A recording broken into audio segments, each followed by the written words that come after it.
بسم اللہ الرحمن الرحیم۔ السلام علیکم، ویلکم ٹو دا کلاس 5۔ آج کا ہمارا جو ٹاپک ہے وہ روزے کا تعارف اور اس کی اہمیت ہے، ٹھیک ہے۔ کلاس 5 آپ اپنی بک میں سے پیج نمبر 30 اوپن کر لیجئے، ٹھیک ہے۔ لیکچر کو سنیں اور ساتھ میں پیج نمبر 30 کو بھی اوپن کر لیجئے۔ روزے کا تعارف اور اس کی اہمیت، ٹھیک ہے۔ سب سے پہلے تو ہم یہ دیکھیں گے کہ روزہ کیا ہوتا ہے، روزہ کس کو کہتے ہیں، ٹھیک ہے۔ تو سب سے پہلے آپ لوگ یہ دیکھیں روزے کا مفہوم۔ روزے کا مفہوم کیا ہے؟ روزے کو عربی میں صوم کہتے ہیں، جس کے معنی ہے رکنا۔ صبح صادق سے لے کر غروب آفتاب تک روزے کی نیت سے کھانے پینے سے اجتناب کرنے کو شریعت میں روزہ کہتے ہیں، ٹھیک ہے۔ پہلی بات تو اس میں یہ بتائی گئی کہ روزے کو عربی میں صوم کہتے ہیں، ٹھیک ہے، جس کے معنی ہے رکنا۔ کس سے رکنا؟ کھانے پینے سے رکنا، ٹھیک ہے۔ یعنی آپ جو ہے صبح صادق سے لے کے، یعنی جو سحری کا ٹائم ہوتا ہے جب آپ روزہ بند کرتے ہیں، اس کو صبح صادق کہتے ہیں، فجر سے پہلے۔ صبح صادق سے لے کر غروب آفتاب تک، جب سورج غروب ہوتا اس وقت تک روزے کی نیت سے آپ اگر کھانے پینے سے رکتے ہیں، کھانے پینے سے اجتناب کرتے ہیں، تو اس کو شریعت میں کیا کہتے ہیں؟ روزہ کہتے ہیں۔ اچھا، دوسری بات، روزہ کس پر فرض ہے، ٹھیک ہے۔ ادھر دیکھیں آپ لوگ، پکچر کے اندر دیکھیں روزہ کس پر فرض ہے۔ تو رمضان شریف کے روزے جو ہیں ہر مسلمان عاقل اور بالغ پر فرض ہیں، کیونکہ قرآن پاک میں اللہ پاک ارشاد فرماتا ہے، قرآن پاک میں اللہ پاک نے ارشاد فرما دیا، یا ایھا الذین آمنوا کتب علیکم الصیام کما کتب علی الذین من قبلکم لعلکم تتقون۔ سورۃ البقرہ ہے اور آیت نمبر 183۔ مومنو، تم پر روزے فرض کیے گئے ہیں جس طرح تم سے پہلے لوگوں پر فرض کیے گئے تھے تاکہ تم پرہیزگار بن سکو، ٹھیک ہے۔ یعنی قرآن پاک میں واضح طور پہ فرما دیا ہے کہ روزے تم پر فرض کیے گئے ہیں، اور روزے ہر عاقل اور بالغ پر فرض ہیں، ٹھیک ہے۔ جیسے تم سے پہلے لوگوں پر فرض کیے گئے تھے، یعنی پہلے بھی لوگوں پر روزے فرض کیے گئے تھے تاکہ کیا ہو؟ تاکہ تم پرہیزگار بنو۔ اچھا، اس کے بعد ہے روزے کی اہمیت۔ روزے کی اہمیت کیا ہے؟ پہلی بات تو یہ ہے کہ روزہ جو ہے جسمانی صحت کی حفاظت کرتا ہے اور بیماریوں سے بچاتا ہے، ٹھیک ہے۔ روزہ رکھنے سے ایسا نہیں ہوتا کہ ہم جسمانی طور پر بیمار ہو جاتے ہیں یا ویک ہو جاتے ہیں، بلکہ روزہ جو ہے وہ ہمیں اسٹرانگ کرتا ہے۔ روزہ جو ہے جسمانی بیماریوں کو دور کرتا ہے، جسمانی بیماریوں کی حفاظت کرتا ہے۔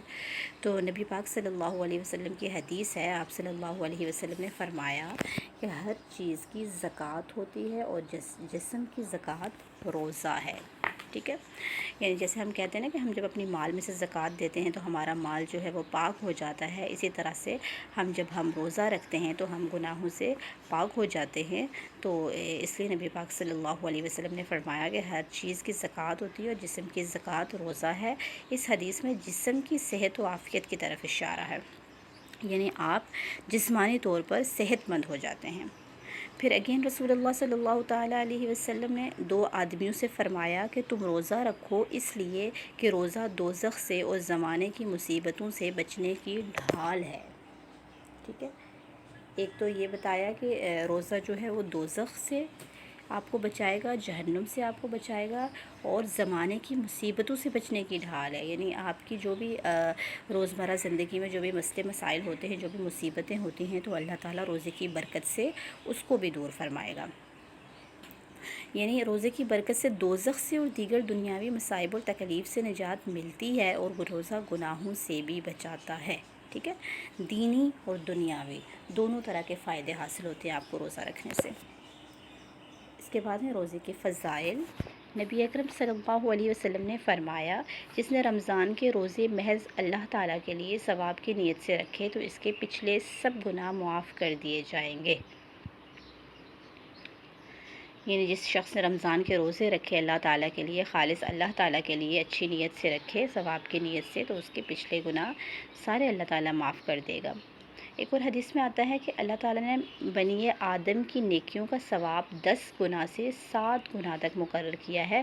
اللہ تعالیٰ فرماتے ہیں سوائے روزے کے کہ وہ صرف میرے لیے ہے اور میں خود ہی اس کا بدلہ دوں گا۔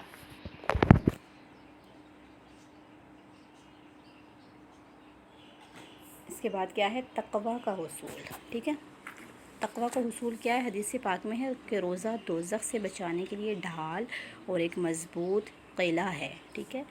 مطلب روزے کی اس قدر اہمیت بتائی گئی ہے کہ روزہ جو ہے وہ آپ کو دوزخ سے بچانے کے لیے ایک مضبوط ڈھال ہے، ٹھیک ہے، مضبوط قلعہ، جیسے کوئی ایک بہت ہی مضبوط عمارت ہوتی ہے، تو اس طرح سے روزہ آپ کے لیے ڈھال بن جائے گا۔ جس طرح انسان ڈھال اور مضبوط قلعے کے ذریعے پناہ لیتا ہے اور دشمن سے بچتا ہے، اسی طرح روزے کے ذریعے دوزخ سے نجات حاصل ہوتی ہے۔ انسان میں گناہ کرنے کی قوت کمزور ہو جاتی ہے اور نیکی کا شوق بڑھ جاتا ہے۔ آپ لوگ اگر دیکھیں تو رمضان کے مہینے میں آپ نے دیکھا ہے کہ نیک کام کرنے کا شوق جو ہے وہ بڑھ جاتا ہے، نمازیں ہم پڑھتے ہیں اور قرآن پاک کی تلاوت بھی ہوتی ہے، تو یہ سب روزے کی برکت سے ہوتا ہے کہ ہم جب روزہ رکھتے ہیں تو ہمارے اندر خود جو ہے وہ ایک نیکی کا شوق بڑھتا جاتا ہے۔ تو روزہ تب تک ڈھال ہے جب تک روزہ دار اسے گناہوں سے محفوظ رکھے۔ اگر روزہ رکھا مگر اس کے ساتھ جھوٹ، غیبت، گناہ وغیرہ کرتا رہا تو اگرچہ فرض تو ادا ہو جائے گا مگر بہت سخت گناہ ہوگا۔ اچھا، اس میں ایک اور بات واضح کر دی گئی ہے کہ ایسا نہیں ہے کہ آپ صرف روزہ رکھ لیں تو بس آپ کی ڈھال ہو جائے گی، ڈھال بن جائے گا، اور آپ باقی سارے جو ہے وہ برے کام کرتے ہیں رہیں، یعنی جھوٹ بولیں، غیبت کریں، گناہ کریں، نماز نہ پڑھیں، تو اس سے کیا ہوگا کہ روزہ ایک فرض عبادت ہے، یعنی وہ فرض تو آپ کا پورا ہو جائے گا لیکن اس کا جو ثواب ہے وہ آپ کو نہیں ملے گا، بلکہ آپ روزے کی برکت سے محروم ہو جائیں گے۔ شب قدر اللہ تعالیٰ کا فرمان ہے،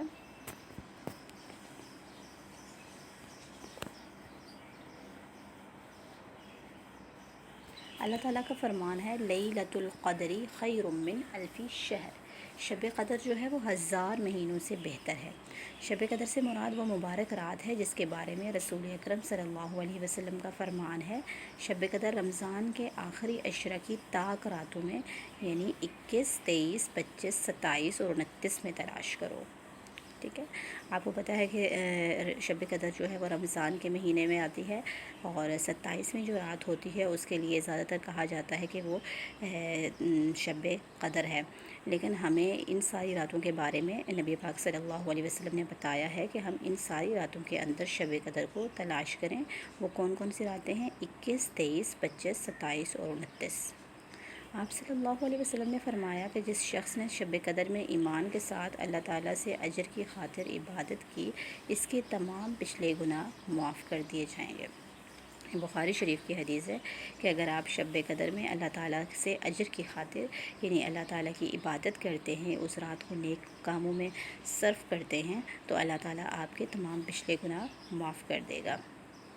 تو ہمیں کیا چاہیے کہ ہم رمضان کے روزے رکھنے کا تمام اہتمام کریں، قرآن پاک کی تلاوت کو یقینی بنائیں اور اچھے اچھے کام کریں تاکہ دنیا اور آخرت میں کامیاب ہو سکیں۔ اس کے ساتھ روزے کی معاشرتی اہمیت کیا ہے؟ انسان روزے کی حالت میں سارا دن جو ہے وہ بھوکا پیاسا رہتا ہے، اسی لیے روزہ رکھنے کی وجہ سے انسان کے دل میں دوسروں کی بھوک اور پیاس کا احساس پیدا ہوتا ہے۔ یعنی جب انسان روزہ رکھتا ہے تو ایک تو اس کا عبادت میں دل لگتا ہے، اور دوسرا اس کے اندر ایک معاشرتی ذمہ داری بھی پیدا ہو جاتی ہے کہ جب وہ خود ظاہر سی بات ہے بھوکا ہوتا ہے تو اس کو دوسروں کی بھوک کا بھی اندازہ ہوتا ہے۔ اسی لیے روزہ جب انسان رکھتا ہے تو اس کے اندر لوگوں کی مدد کرنے کا جذبہ بھی پیدا ہو جاتا ہے، لوگوں سے ہمدردی کرنے کا جذبہ پیدا ہوتا ہے، اسی لیے انسان پھر دوسروں کی زیادہ سے زیادہ مدد کرتا ہے۔ اچھا، آخر میں روزے کے فوائد کیا ہیں؟ روزے کی حالت میں اللہ کی رضا کے لیے جائز کاموں سے رکنا انسان میں صبر پیدا کرتا ہے، یعنی جب ہم اللہ کی رضا کے لیے ہم کھانے پینے سے رکے ہوتے ہیں تو ہمارے اندر صبر پیدا ہوتا ہے۔ امیر و غریب، آقا و غلام سب اکٹھے روزہ رکھ کر مساوات کا عملی مظاہرہ کرتے ہیں، یعنی کوئی اس میں چھوٹا بڑا نہیں رہتا، کوئی امیر ہو یا غریب ہو، کوئی بادشاہ ہو یا غلام ہو، سارے لوگ جو ہے وہ روزہ رکھ کر مساوات کا عملی مظاہرہ کرتے ہیں۔ روزہ دار ایک ماہ تک اللہ کی منع کی ہوئی چیزوں سے بچا رہتا ہے، اس میں اطاعت الہی کا جذبہ پیدا ہوتا ہے، یعنی ایک ماہ تک وہ ایک چیز لگاتار کرتا رہتا ہے تو وہ اللہ تعالیٰ کا جو ہے وہ اس میں اطاعت کا جذبہ پیدا ہو جاتا ہے، کیونکہ کہا جاتا ہے کہ تقریباً ایک ماہ تک ہم کوئی بھی عادت اپنا لیں تو اس کو کرنے میں آسانی رہتی ہے، یعنی اگر آپ کو نماز کی پابندی آپ سے نہیں ہو رہی لیکن آپ کسی طرح کوشش کر کے ایک پورا مہینہ آپ نماز لگاتار پڑھیں، آپ دیکھیے گا کہ اس کے بعد آپ کو ایسی عادت ہو جائے گی کہ آپ خود نماز نہیں چھوڑیں گے۔